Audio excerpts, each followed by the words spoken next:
Olá, sejam todos muito bem-vindos. Começa agora mais um programa Diversidade. Eu sou o Roberto Rios, um homem alto, uso óculos, olhos verdes, sou calvo, claro, estou usando uma camisa cinza escura, uma calça jeans azul escura e um sapatênis marrom.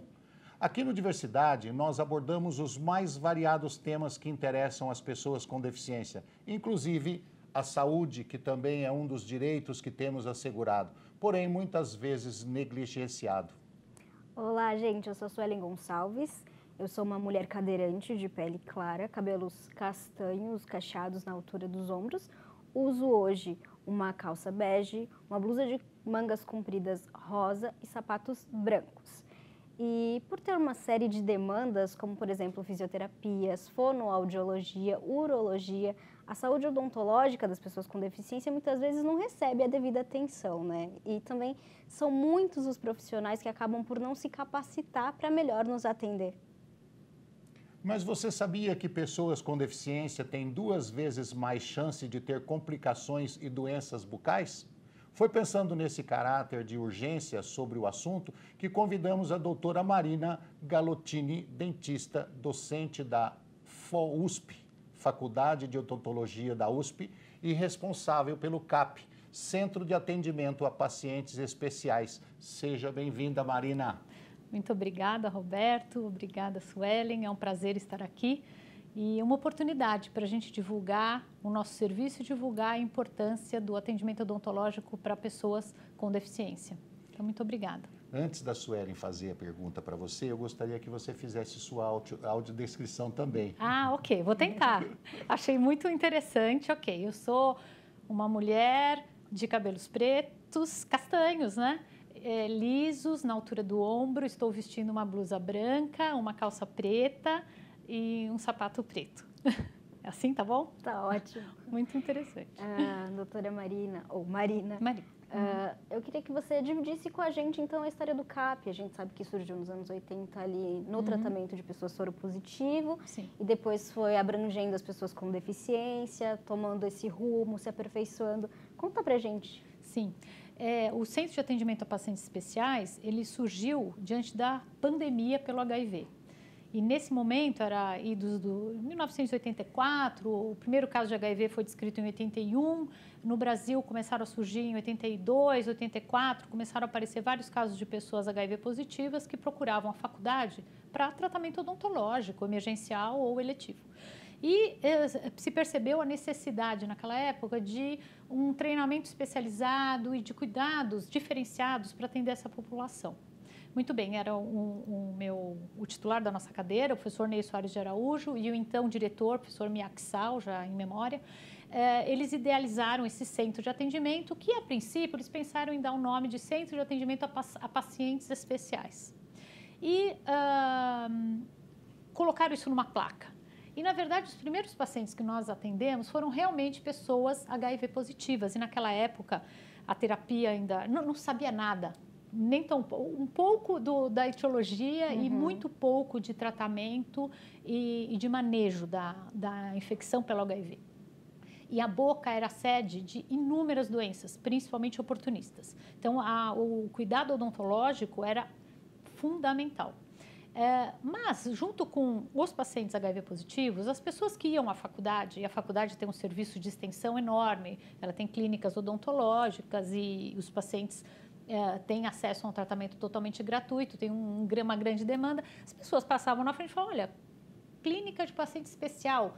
Eu sou especial, eu tenho um filho com paralisia cerebral. Ou eu sou especial, estou fazendo um tratamento oncológico e estou fazendo químio. Eu preciso de um atendimento especializado e assim por diante. Só um parênteses. Eu sou especial porque eu sou especial. Você se acha especial? Sim, mas do ponto de vista de triagem, sim, eu costumo dizer isso. Todo mundo é especial. Só que para ser atendido no CAP, ter uma vaga, né, vamos dizer assim, a gente enquadra algumas condições de saúde. Eu digo condições porque nem sempre são doenças, tá? São condições. Às vezes permanentes, às vezes transitórias. E junto com os pacientes com doenças infecto-contagiosas, especialmente os HIV positivos, começaram a surgir uma série de pessoas com essas condições variadas. E logo o CAP já era um centro que já tinha, a gente divide didaticamente, 3 categorias de pacientes. Pessoas com doenças infecto-contagiosas, pessoas com distúrbios neuropsicomotores e pessoas com doenças sistêmicas crônicas não transmissíveis. Na verdade, eu não gosto dessa divisão, porque a pessoa é uma, né? Então, você pode ter uma pessoa que seja HIV positiva, ela tem diabetes e ela é cadeirante. Ela tem uma deficiência motora. Então, as pessoas a gente não fragmenta, mas a gente fragmenta apenas do ponto de vista administrativo, para a gente ter alguns números, tá? E o que a gente usa para fragmentar é a doença de base principal pela qual o paciente nos procura. Então, é mais uma questão administrativa do que de abordagem. Sim. E assim surgiu o CAP, em 1980, já tem 34 anos. Nós atendemos em média fazemos em média 1.200 atendimentos odontológicos por mês, só de pessoas com alguma necessidade especial. Eu sei que a taxonomia varia um pouco, não se usa mais essa questão com necessidade especial, mas enfim, são aquelas pessoas, PCDs, que têm alguma alteração que faz com que você tenha que mudar a rotina odontológica, né? Ou às vezes você não muda, mas você antevê alguma complicação e então você adapta o seu manejo clínico para aquele paciente, tá? E ao todo, a gente tem aí hoje 12 mil e poucos pacientes cadastrados. Não é tanto se a gente imaginar que a gente faz toda essa quantidade de atendimentos mensais. Mas o que eu gosto de transmitir aqui é que a pessoa ela vai ao CAP, ela atende e ela retorna lá. É como se fosse o seu dentista particular. Sim. Você retorna periodicamente. Sim. Então, por isso que, felizmente, né, a gente mantém um número absoluto, o paciente retorna várias vezes. Temos pacientes de 30 anos de CAP, de 20 anos de CAP. Doutora Marina, em primeiro lugar, queria parabenizar, né, pelo CAP. É um serviço tão especial que você pode falar de pessoas com necessidades especiais, porque são os PCDs e mais outras necessidades, então poderia ser falado dessa forma. E parabenizar pelo CAP, pelo trabalho que você desenvolve, porque é tão difícil ver esse tipo de tratamento, que você vai nos dentistas comuns, alguns deles nem têm uma cadeira suficientemente boa para transferência de um cadeirante ou de uma pessoa, ou seja, ele não está preparado em equipamentos, ele não tem uma ergonomia boa para fazer esse tipo de tratamento. Nós tivemos aí o Instituto Sorri, que começou com tratamento de câncer também dentário e depois foi para PCDs também, que a gente agradece por eles existirem.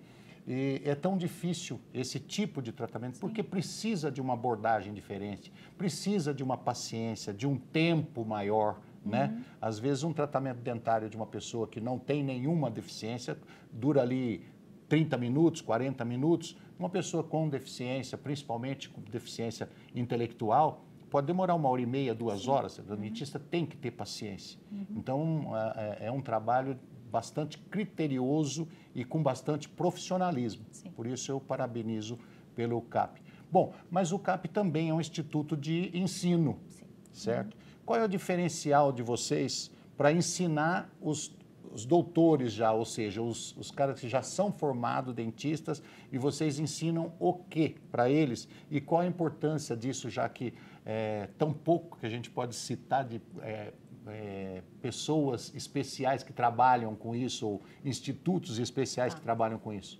Bom, a Universidade de São Paulo, ela é uma universidade de pesquisa. E como toda universidade de pesquisa, ela se apoia em 3 pilares e para a Universidade de São Paulo todos os pilares são importantes. O ensino, a pesquisa e a extensão. Quando eu falo de extensão, eu estou falando de um retorno à sociedade. Não só apenas um retorno imediato, onde eu, tratando uma pessoa da sociedade, eu estou oferecendo um tratamento para aquela pessoa, mas também, como você bem falou, multiplicando o conhecimento. Então, a gente criou o conhecimento através de uma pesquisa, ou solidificou algum conhecimento, eu usei o conhecimento e eu estou passando tanto para os alunos e como para a sociedade, composta por dentistas que estão no mercado e que querem se aprimorar. Então, hoje em dia, eu costumo dizer que eu acho talvez mais importante que o atendimento em si, e ele é um atendimento robusto, 1.200 atendimentos por mês, totalmente gratuito, enfim, é um atendimento robusto, eu sei, mas não dá conta. Sim, sem O que é dúvida. mais importante do que o atendimento? É a multiplicação de ideias. Então, hoje, eu acho que o serviço mais importante do CAP é esse programa que a gente chama Programa de Atualização, que é nada mais, nada menos que um aprimoramento profissional, onde o dentista já formado, ele se inscreve no programa, ele tem que ter assiduidade, ele tem supervisão, ele tem uma carga teórica e ele faz um plantão de uma vez por semana. Ele não paga, no nosso caso, o nosso programa não é pago, mas ele paga apenas uma inscrição para configurar justamente que ele está nos procurando para aprender, para se reciclar. E, com isso, eu tenho uma demanda odontológica de tratamentos atendidos, com supervisão, e eu consigo atender os pacientes ao mesmo tempo. Esse dentista, a hora que ele acaba esse ciclo, esse programa, ele está mais habilitado, mais seguro, vamos dizer assim, para atender pessoas com deficiências ou com as comorbidades que ele atendeu na sua experiência, no seu consultório ou no seu trabalho, na sua clínica, ou às vezes no estado de que ele vem. Então, nós recebemos colegas de vários estados brasileiros que nos procuram para esse aprimoramento. A maioria é do estado de São Paulo e é um programa, assim, realmente muito concorrido. A gente teve aí uma quebra na pandemia, porque a gente não parou o atendimento, mas nós diminuímos, mas agora voltamos com carga total, então realmente Okay. é muito bacana. Sueli, me perdoa, só uma observação. Claro. Para fazer, por exemplo, a anestesia de uma pessoa que tem deficiência intelectual, é um processo bastante perigoso. Não, vamos assim, depende. A gente nunca pode generalizar, porque a gente fala assim, uma pessoa que tem uma deficiência intelectual, ela pode não ter nenhuma comorbidade, nenhuma alteração sistêmica. Ela tem uma deficiência no entendimento, na cooperação, ok. Mas você pergunta se é perigoso do ponto de vista dela se mexer. Não, de repente tem uma parada cardíaca mesmo. Não. Isso é um pouco de mito, tá? Se ela tiver uma doença cardiovascular de importância e de risco para isso, por exemplo, nós atendemos há um tempo atrás uma criança de 1 ano de idade com uma síndrome de Williams-Barre, e ela tinha uma cardiopatia grave e ela teve um infarto com menos de 1 ano de idade. Então, esta criança, sim, é de altíssimo risco para uma anestesia usando noradrenalina. Tá, entendi. Mas geralmente não. Então, a gente faz uma anamnese, que é um conjunto de perguntas bem criteriosas para saber do estado de saúde desse paciente. Ele leva a sua documentação médica, quando necessário nós conversamos com o médico e a gente faz esse conhecimento. E aí, qual que é o principal quando a gente vai atender uma pessoa que não tem uma saúde absolutamente normal, que tem alguma comorbidade? A gente vai antevendo situações, né? Ah. Então, por exemplo, vou atender uma pessoa com diabetes. Primeira pergunta que eu faço, você tomou a sua medicação hoje? Seja diabetes tipo 1 ou 2. Ah, tomei. Ok. Que hora você tomou? Tomei a insulina às 7 da manhã. Ok. E você comeu? Ah, eu não comi, doutora, não deu tempo. Falei, não, então para tudo. Vai lá para a lanchonete, come, depois vem. Ok. Porque eu quero evitar a hipoglicemia na cadeira. São coisas muito, às vezes, fáceis, mas que uma pessoa que não está acostumada, um profissional que não esteja acostumado a esse tipo de atendimento, às vezes pode Vai falhar. fazer só o que é de praxe. Exato. Ali. Mas por isso que eu digo, não dá para dar uma resposta única. Cada caso vai ser um caso, porque as pessoas têm situações e características de saúde diversas, tá? Mas geralmente, tirando casos de doença cardiovascular, às vezes um transplantado de órgão sólido que está no momento mais crítico, ou transplantado de células tronco hematopoéticas. Então, se o paciente está mais crítico, geralmente ele não é ambulatorial. Ok. Ele é hospitalar e o CAP é um ambulatório, Entendido. Perfeito. tá? Marina, a gente precisa dar um breakzinho agora. Tá bom. Chegou esse momento de chamar o intervalo, mas não saia daí, é muito rápido.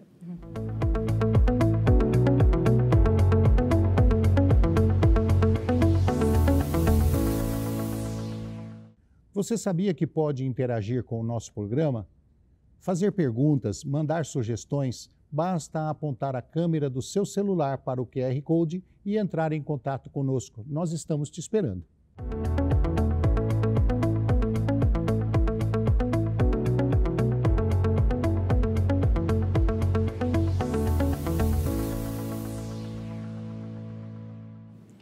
Estamos de volta com o programa Diversidade e o papo hoje é sobre a relação entre deficiência e saúde bucal. Eu queria te perguntar agora, a gente até pegou o gancho antes do intervalo sobre esse atendimento individualizado, né, de conhecer cada caso, porque afinal de contas, por exemplo, aqui temos 2 pessoas cadeirantes, mas não por isso o atendimento seria o mesmo. Como se dá essa técnica? Como vocês chegam, né, a essa técnica para que o paciente fique mais à vontade durante o tratamento, para que esse profissional saiba como atuar? Tá. É o seguinte, Suelen, eu acho assim, toda pessoa que vai fazer um tratamento odontológico, tenha uma deficiência física, motora ou não, a gente precisa conhecer a saúde dessa pessoa, porque a gente costuma dizer, né, você nunca vê uma boca andando sozinha por aí. Então, sempre que você vai fazer algum procedimento, e muitas vezes os procedimentos odontológicos são invasivos, né? Você tem, como o Roberto falou, anestesia, você corta, você raspa, você tem bactéria, Então, a gente precisa fazer o que a gente chama de anamnese, que nada mais é que um questionário de saúde. Durante essa conversa, o questionário de saúde nada mais é que uma conversa. E eu gosto que essa conversa seja, eu falo para os nossos alunos, ela tem que ser olho no olho, sentado de frente um para o outro, para realmente gastarmos tempo, que eu não acho que é gastar tempo, investirmos tempo nessa conversa, porque aí você conhece melhor o seu paciente. Dessa forma, às vezes a gente não tem resposta para tudo. Muitas vezes a gente se depara com um quadro, vamos supor, de um paciente que tem uma síndrome extremamente rara, que afeta a cabeça e pescoço e que tem outros comprometimentos sistêmicos, e a gente não sabe como lidar, o que mais avaliar. Então, dá um tempo, a gente vai estudar, vai conversar com a equipe médica, com outros colegas e retorna, quando o tratamento é eletivo, né? Quando você está numa situação de urgência, você tem que ver os sinais vitais, tem que ver ali o que a gente pode cercar para dar uma segurança melhor para aquela intervenção. E óbvio, dependendo da condição de cada paciente, a gente vai ter um cuidado especial. Então, vou te dar um exemplo. Crianças, às vezes, com paralisia cerebral, tetraespástica, que tem uma atrofia muscular importante, uma rigidez muscular. A gente usa, por exemplo, algumas almofadas posicionadoras, onde aquela almofada, ela acolhe melhor aquele paciente, ele fica mais confortável. Quando, por exemplo, a gente vai atender um paciente que é hipertenso, extremamente estressado, ou tem uma doença psiquiátrica, mas que está compensado, mas que qualquer coisinha pode alterar, a gente faz todo um tratamento um agendamento num horário mais tranquilo, vai para uma sala mais reservada. Pacientes dentro do espectro TEA, que hoje são extremamente frequentes, transtorno do espectro autista. A gente evita barulho, a gente mostra o nosso material estruturado, então eu tenho lá a foto da criança sentada na cadeira odontológica, ou até do adulto sentado. Olha, você vai fazer isso, agora você vai abrir a boca, eu mostro a foto da pessoa abrindo a boca. Material estruturado, por exemplo, é um recurso muito utilizado para pessoas com autismo, com TEA. Então, cada caso realmente vai ser um caso. Eu ficaria aqui horas descrevendo. Mas sim, a gente vai acabando pegando técnicas. Uma coisa que todo mundo que me conhece sabe, que a gente no CAP, eu não gosto da contenção física de pacientes não colaboradores. Tá? O que é contenção física? É amarrar. Sim, eu também sou totalmente contra. Acaba estressando mais. Né? Para mim, me estressa. Então, assim, eu acho que tem situações que é super necessário, né? A pessoa caiu, bateu a boca, está sangrando, eu preciso ver o que aconteceu, tudo bem. A gente faz o charutinho. Ó. Agora, para tratamento eletivo, onde você quer condicionar aquele paciente, fazer com que ele colabore, com que ele escove o dente, com que ele goste de ir ao dentista, porque o dentista você tem que ir sempre. Mesmo que seja, mesmo e principalmente para prevenir. Eu também não gosto. Pode cortar essa parte. Mas ninguém gosta de, ai, que bom, vou no dentista. Não. Então, assim, a gente tem que tornar a coisa o mais agradável possível. E a gente já perdeu, assim, tem muitos pacientes com deficiência intelectual importante, não colaboradores, que a gente consegue condicionar. Que eu falo condicionar, os psicólogos não gostam muito dessa palavra, mas, enfim, eles passam a colaborar com o tratamento. E aí, ele vai num colega, e o colega amarra ele e faz um procedimento correto do ponto de vista técnico, mas aquilo traumatiza aquele indivíduo e aí você não consegue colocar ele na cadeira de novo. Sendo que ele vai precisar frequentar o dentista. E dependendo da condição de saúde, ele vai precisar frequentar mais do que um paciente normoreativo. Se ele toma muito medicamento, especialmente muito medicamento açucarado, se ele não tem saliva o suficiente, ele não tem a defesa já natural da boca, se ele tem paralisia de língua, de musculatura. Então, assim, são condições que propiciam, que aumentam o risco de cárie e doença periodontal. E cárie e doença periodontal são as doenças mais frequentes na humanidade. Que matam. Matam, mas assim, matam. Você tem uma cardiopatia de válvula, pode gerar uma endocardite infecciosa. Mas assim, eu não gosto muito desse extremismo, sabe? Eu não acho que tem que ir porque mata. Pode até dar uma septicemia, mas é raro. Mas eu acho que é o bem-estar, é você tirar foco de infecção, é você não aumentar a qualidade de vida. E a aparência também. Além da aparência, que é importantíssima para a autoestima da pessoa, muito importante. Então, mas para a saúde também, você está livre de infecção, você diminui sua inflamação local, sua inflamação sistêmica, você tem uma melhor qualidade de vida. O impacto nas doenças sistêmicas, né? Então, é importantíssimo. E muitas das vezes a família também acaba intervindo de uma forma a não colaborar, como você falou, não, um paciente às vezes não colabora, mas a família também, né? Vem nesse sentido também da contenção, até de falar pro médico, né? Pode, né, conter. Existe alguma orientação pro familiar também? Sim. Eu vou defender as famílias. As famílias são sensacionais, geralmente, porque as famílias, eu acho que o cuidador de qualquer condição que exista, né, de cuidado, ele é uma pessoa que tem que ter um olhar. O cuidador, ele é muito importante no contexto de saúde e de bem-estar do seu cuidado. Sim. E a minha experiência nesses 34 anos é muito positiva com as famílias. Mas, óbvio, você vai ter aquela pessoa que... E o que acontece muito é o familiar achar que, olha, você está atendendo um indivíduo que tem lá uma falta de colaboração, né, comportamental. Doutora, a senhora não vai conseguir atender meu filho, de jeito nenhum. Todo mundo já tentou. E às vezes a gente consegue. Não é porque a gente é melhor ou pior, mas é um outro ambiente. Então, às vezes, o familiar, ele vem já muito pessimista de experiências passadas. Então, a gente tenta explicar. Não deu para atender? Mas não dá. E cerca de 4%, 4%, 5%, realmente não dá. Não dá para atender. O paciente não colabora. Aí existe a sedação química, que eu digo contenção química, ou por uma droga de uso oral, que vai relaxar o paciente, ou até uma sedação em centro cirúrgico, que ele faz uma sedação moderada ou leve, ou até uma anestesia geral, tá? E que eu acho que ela tinha que melhorar, no ponto que eu acho que vocês vão me fazer essa pergunta, mas essa é uma grande deficiência que a gente tem, no serviço público principalmente. Sim. Mas ela é fundamental, para esses 5% de casos que a gente não resolve no ambulatório. Doutora Marina, o trabalho nosso que é de informação, né? Informar bastante, né? Tentamos. Nos informar, inclusive. Nos informar também. Tentamos. A gente sabe que a informação ela é bem deficiente no caso de levar para as pessoas, de uma maneira geral, o tipo de tratamento que deve ser feito, onde deve ser feito, onde encaminhar uma pessoa com deficiência ou com uma necessidade mais especial a um lugar para que ele seja bem atendido. Qual é a forma de resolver isso? Vocês têm um programa de informação, vocês têm um programa dentro dos perfis sociais aí, informando o que o CAP faz? Eu acredito que a informação vai te abarrotar mais, né? Porque você estava falando dos números. Nós temos aí 15% da população com algum tipo de deficiência, dados do IBGE, e aí você soma mais HIV e mais outras comorbidades e tudo mais, você está falando aí em 30% da população, quer dizer, o CAP não vai conseguir atender isso de jeito nenhum, né? Mas como é que faz para dar informação a quem tem interesse? Tá, são duas coisas que acho importante você ter abordado. O dentista é um profissional da saúde, então ele tem que atender pessoas saudáveis e pessoas com algum problema, doença, comorbidade, condição.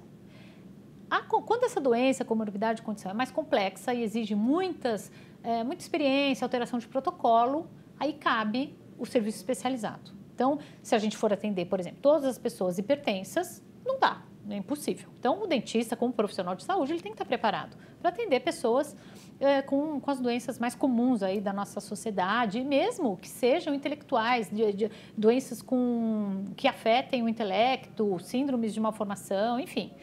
Casos mais complexos têm que ir para a especialidade. Agora, a gente, como eu falei, nós somos uma faculdade e hoje, a gente tem uma fila de espera já grande, principalmente ainda represada do tempo da pandemia. além do site do CAP, onde a gente coloca esse tipo de informação, e a gente abre triagens. Para que serve essa triagem?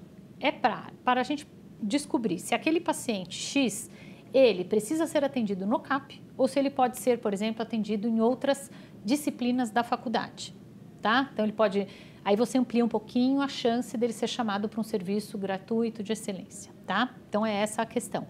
Mas sim, temos fila de espera, é bem complicado. Além do CAP, nós temos no Brasil os centros de especialidade odontológica, que são centros odontológicos, ambulatórios, que atendem pessoas com necessidades especiais.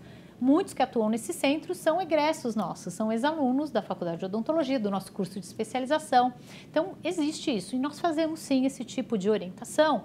Às vezes não podemos receber o paciente, não temos vaga, e aí a gente tenta sim, através da assistente social e mesmo através da nossa informação, direcionar esse paciente para o UBS próximo à casa dele ou já para o CEL, para o Centro de Especialidade Odontológica apropriado e assim por diante. Ok. Conhecemos hoje o trabalho do CAP, Centro de Atendimento a Pacientes Especiais da USP. E se você ficou interessado, basta procurá-los nas redes sociais. Fica aqui o nosso agradecimento à Marina Helena pela disponibilidade. Obrigado. Muito obrigada, Roberto. Obrigada, Suelen. Foi um prazer. Vale lembrar sempre que o conteúdo do Diversidade está também no digital. Se inscreva no nosso canal, da Câmara Municipal de São Paulo, e siga o nosso perfil no Instagram, Rede Câmara São Paulo, sua conexão com a política da cidade.